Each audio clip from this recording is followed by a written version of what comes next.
Now let's talk about PERT and CPM. PERT is Program Evaluation Review Technique and CPM is Critical Path Method. They both are network techniques.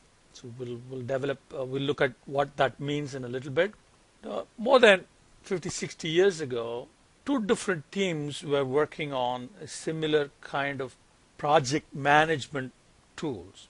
And there was one group, which was an industry group, DuPont, and they worked on the project they had to manage, and they came up with this technique called critical path method. And for them, the task times were pretty deterministic, and therefore they focused on trying to decrease the time needed to complete the project. That technique was called CPM, critical path method. The other was a government contract after World War II, and this project involved a lot of activities that were not well understood.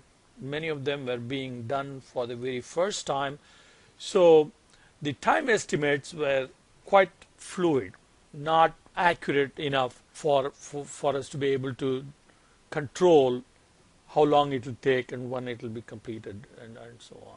So they developed more of a probabilistic approach, trying to figure out what is the probability of completing the project at a particular within a particular due date and so on.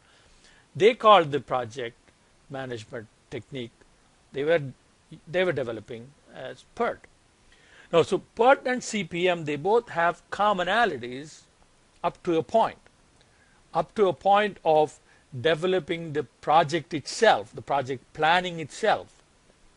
But after that, how you use the project plan that you've developed, that's where the difference is. CPM looks at trying to crash the project completion time by spending more money, whereas PERT looks at the same project from a different perspective, and that is what is the probability of completing the project within a certain time duration. So first we're going to look at the commonalities, and then we will do a CPM analysis, and then we will do a PERT analysis for the project. Okay. The 6 steps of PERT and CPM, some of these we already went over: the planning, the management and control. So first is planning, define the project, prepare the work breakdown structure, develop the relationships among the activities, because some activities must be completed first before other activities can begin. So these are called precedence relationships. And then once the precedence relationships are set, then you represent those precedence relationships in a network by drawing a network, and we'll look at an example of that. And then we assign time and cost estimates for each activity. Then the 5th step is to figure out the longest path time. The longest time in the network is the critical path. That tells us how long the project will take to complete. So then the step 6 is use the network to schedule and monitor the project. Now, computing the longest path gives us the project completion time. So the questions PERT and CPM can answer: when will the entire project be completed? What are the critical activities or tasks in the project? These are the activities that when delayed, it will delay the project. An activity is said to be critical if any delay in the activity will cause a delay in the project. So we'll be able to identify those critical activities. And what are the activities that are not critical? The activities that are not critical have slack or cushion.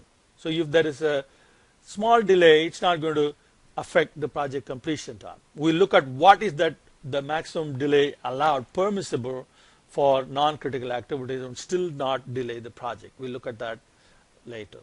Then what is the probability of the project being completed on a specific date? And this question, the 4th question, is specific to PERT.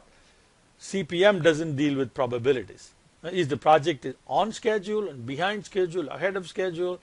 Is it within budget, on budget, or over budget? Are there enough resources available for the project to be completed on time?